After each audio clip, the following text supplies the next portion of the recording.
તલોદ તાલુકામાં આવેલા બાલિશના ગામે શ્રી રામદેવ પીર મહારાજના મંદિરે આજ રોજ માગસર સુદ બીજની ભવ્યથી ભવ્ય ઉજવણી કરવામાં આવી હતી।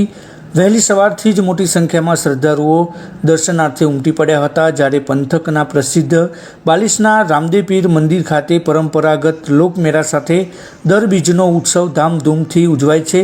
રામદેવ પીર બાર બીજના ધની અને દુખિયાના બેલી કહેવાય છે, એટલે તો ભક્તો દ્વારા હર્ષ અને ઉમંગથી તેમના ઉત્સવને ઉજવે છે। પંથકના ભક્તો મોટી સંખ્યામાં ભાવભેર ઉમટી પડ્યા હતા। મંદિરના પરિસરમાં ભજન કીર્તનની રમઝટથી ભગવાનને રીઝવવામાં આવે છે। ત્યારબાદ મહાઆરતી સાથે દર્શનનો લાભ લઈ શ્રદ્ધાળુઓ ધન્યતા અનુભવી હતી। અનખોલ ગામના વતની અને રિટાયર મામલતદાર અગરસિંહ માનસિંહ ચૌહાણ દ્વારા મહાપ્રસાદીના દાતા બન્યા હતા। તેમના માદરે વતન અનખોલથી બાલિશના સુધી ડીજે સાથે વાજતે ગાજતે પગપારા સંઘ સાથે નેજાઓ લઈ આવ્યા હતા। આજુબાજુના ગામના ભક્તો નેજાઓ સાથે નાચતા હરખાતા મંદિરે દર્શનાર્થે ઉમટી પડ્યા હતા।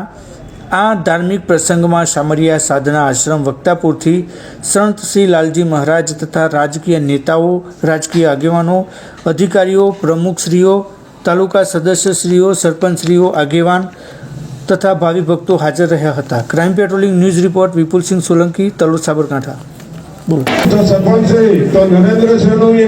નમસ્કાર દર્શક મિત્રો, હું છું વિપુલસિંહ સોલંકી અને હાલ અત્યારે તલોદ તાલુકાના બાલિશના ગામે જે પવિત્ર પ્રસંગ યોજાઈ રહ્યો છે ત્યારે તમામ રાજકીય નેતાઓ અને ભાવિ ભક્તો પણ ઉપસ્થિત રહ્યા હતા। ત્યારે ધારાસભ્ય શ્રી રાજેન્દ્રસિંહ પરમાર આજે ઉગની સાથે જોડાયેલા છે।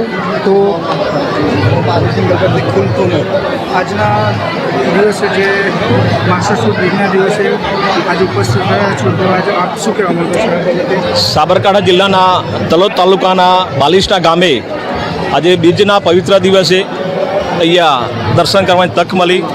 સાથે સાથે અહીંયા મહાપ્રસાદનું આયોજન થાય છે, મહાપ્રસાદ લેવાની તક મળી અને આ વિસ્તારની અંદર ખૂબ ભાવિક ભક્તો અહીંયા આવતા હોય દર્શનાર્થે, એટલે ભગવાન રામદેવજીના આશીર્વાદ લઈ સાથે સાથે મારા ભક્તજનોના, અમારા લાલજી મહારાજ સંતશ્રી તથા અમારા તાલુકાના સર્વે આગેવાનોની હાજરીમાં ખૂબ સારું આયોજન કરવામાં આવ્યું અને અમારા રિટાયર્ડ મામલતદાર અનખોલના વતની માન્ય અગરસિંહ માનસિંહ ચૌહાણે અહીંયા અનખોલથી બાલિશના સુધી જે પદયાત્રા આયોજન કર્યું, એમને પણ ખૂબ અભિનંદન, એમના પરિવારને પણ અભિનંદન અને ભગવાન આ ગામને ખૂબ આશીર્વાદ આપે અને અમારા આખા પરિવારને ભગવાન રામદેવના ખૂબ આશીર્વાદ અને ખૂબ સારો વિકાસ થાય એ અભ્યર્થના જય રામાપીર।